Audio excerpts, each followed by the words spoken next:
अस्सलामुअलैकुम, जावेद पब्लिशर्स में खुशामदीद। इस वीडियो में हम किड्स फूल और कलियाँ ग्रेड 5+ के अगली पढ़ाई के सबक पे चलेंगे, यानी अगला कौन सा उन्वान है वो देखते हैं। सफ़ा नंबर 63 पे हमारे पास है आम। ओहो, ये तो पीले पीले मज़ेदार मीठे मीठे से आम लग रहे हैं। जी डियर टीचर्स, इस तस्वीर के बारे में बच्चों से बातचीत कीजिए, फल की अफादियत बताइए, फिर हम चलेंगे इसकी पढ़ाई की तरफ। आहा आहा आहा आहा आहा गर्मी आई, आहा आहा गर्मी आई, आमों ने फिर धूम मचाई।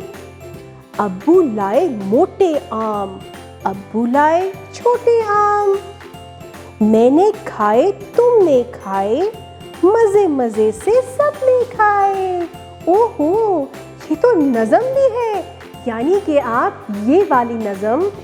आप ये वाला सबक बच्चों के साथ गा के भी कर सकती हैं। बल्कि गा लीजिए तो ज़्यादा मज़ा आएगा। सुर के साथ बच्चों को करवाइए, उसी तरह जैसे अभी मैंने आपके साथ किया। इससे बच्चों को अदायगी में मज़ा आएगा। आपकी समाअत का बेहद शुक्रिया। अपना बहुत ज़्यादा ख्याल रखिएगा और जुड़े रहिएगा बोलती किताबों के साथ।